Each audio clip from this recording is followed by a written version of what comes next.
आप सब जानते हैं कि सबसे पहले महाकाव्य रामायण महर्षि वाल्मीकि ने लिखा और देवी सीता को लव कुश के जन्म के समय अपने आश्रम में रखा। लेकिन क्या आपको मालूम है कि महर्षि वाल्मीकि साधु बनने से पहले डाकू थे और किसने डाकू से साधु बनने की राह दिखाई? ये सब हम आपको बताने वाले हैं इस रामायण की कहानी में। पुरानी कहानी के अनुसार महर्षि वाल्मीकि का नाम रत्नाकर था। उनके पिता प्रचेता भगवान ब्रह्मा जी के पुत्र थे। बचपन में एक भीलनी स्त्री ने रत्नाकर को चुरा लिया और उसे पाला। भील परिवार के लोग जंगल से गुजरने वाले लोगों को लूटा करते थे। रत्नाकर भी अपने परिवार के साथ लोगों को लूटने लगे थे और जो आसानी से नहीं मानता था वे उसकी हत्या कर देते थे। एक दिन मुनि नारद जंगल से जा रहे थे। डाकू रत्नाकर ने उन्हें बंदी बना लिया और लूटने की कोशिश की। नारद जी ने उनसे बहुत प्यार से पूछा कि तुम ये लूटपाट क्यों करते हो? रत्नाकर ने उत्तर दिया कि मैं अपने परिवार को पालने के लिए ये सब करता हूँ। नारद मुनि ने पूछा कि क्या तुम्हारा परिवार तुम्हारे इन पापों में भागीदार बनेगा? ये सुनकर रत्नाकर सोच में पड़ गए। उन्होंने मुनि को पेड़ से बांधा और इस प्रश्न का उत्तर जानने के लिए घर चले गए। जब ये प्रश्न उन्होंने अपने परिवार से पूछा तो सबने पापों में भागीदार होने के लिए मना कर दिया। अब उनकी आंख खुल चुकी थी। उन्होंने नारद मुनि को छोड़ दिया और माफी मांगी। नारद मुनि ने उन्हें राम नाम जपने के लिए समझाया, लेकिन रत्नाकर ठहरे डाकू, उनके मुंह से राम राम की जगह मरा मरा शब्द निकल रहा था। तब नारद जी ने कहा कि तुम मरा मरा ही बोलो, इससे भी तुम्हें भगवान राम मिल जाएंगे। मरा का उल्टा राम ही होता है। जाप करते हुए रत्नाकर तपस्या करने लगे। वे तपस्या में इतने लीन हो गए कि दीमक ने अपना घर उन पर बना लिया। ब्रह्मा जी उनकी तपस्या से खुश हुए और दर्शन दिए।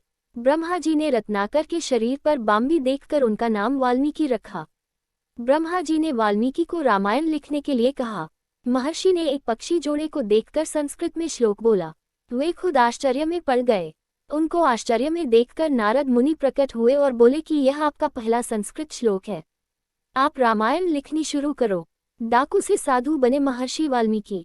आप सब जानते हैं कि सबसे पहले महाकाव्य रामायण महर्षि वाल्मीकि ने लिखा और देवी सीता को लव कुश के जन्म के समय अपने आश्रम में रखा।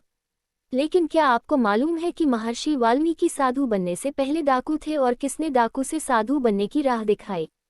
ये सब हम आपको बताने वाले हैं इस रामायण की कहानी में।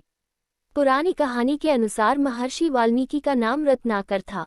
उनके पिता प्रचेता भगवान ब्रह्मा जी के पुत्र थे। बचपन में एक भीलनी स्त्री ने रत्नाकर को चुरा लिया और उसे पाला। भील परिवार के लोग जंगल से गुजरने वाले लोगों को लूटा करते थे।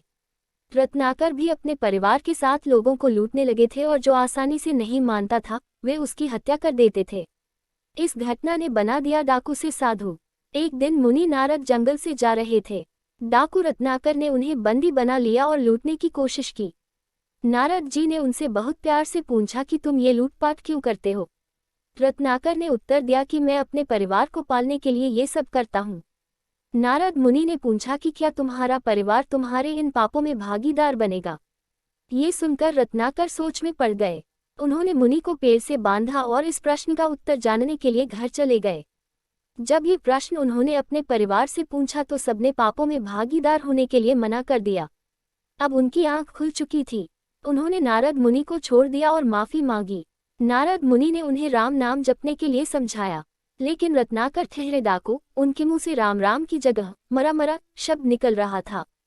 तब नारद जी ने कहा कि तुम मरा मरा ही बोलो, इससे भी तुम्हें भगवान राम मिल जाएंगे। मरा का उल्टा राम ही होता है। जाप करते हुए रत्नाकर तपस्या करने लगे। वे तपस्या में इतने लीन हो गए कि दीमक ने अपना घर उन पर बना लिया। ब्रह्मा जी उनकी तपस्या से खुश हुए और दर्शन दिए। ब्रह्मा जी ने रत्नाकर के शरीर पर बांबी देखकर उनका नाम वाल्मीकि रखा। ब्रह्मा जी ने वाल्मीकि को रामायण लिखने के लिए कहा। महर्षि ने एक पक्षी जोड़े को देखकर संस्कृत में श्लोक बोला। वे खुद आश्चर्य में पड़ गए। उनको आश्चर्य में देखकर नारद मुनि प्रकट हुए और बोले कि यह आपका पहला संस्कृत श्लोक है, आप रामायण लिखनी शुरू करो। पहले संस्कृत श्लोक के बाद महर्षि वाल्मीकि ने संस्कृत भाषा में रामायण लिखी और वह रामायण वाल्मीकि रामायण कहलाई। राजा दशरथ को श्राप। श्रवण कुमार अपने दृष्टिहीन माता पिता को पानी पिलाने के लिए नदी पर पानी भरने जाते हैं। राजा दशरथ जंगल में शिकार खेलने आते हैं। दशरथ शब्द भेदी बाण चलाने में पारंगत होते हैं। श्रवण कुमार पानी भरने के लिए नदी पर पहुंचते हैं। राजा दशरथ को लगता है कि जल पीने के लिए कोई जानवर आया है। वे उसी वक्त बिना सोचे समझे शब्द भेदी बाण चला देते हैं। बाण श्रवण कुमार की छाती में लगता है और वे जोर से चीखते हैं। उनकी चीख सुनकर राजा दशरथ नदी की ओर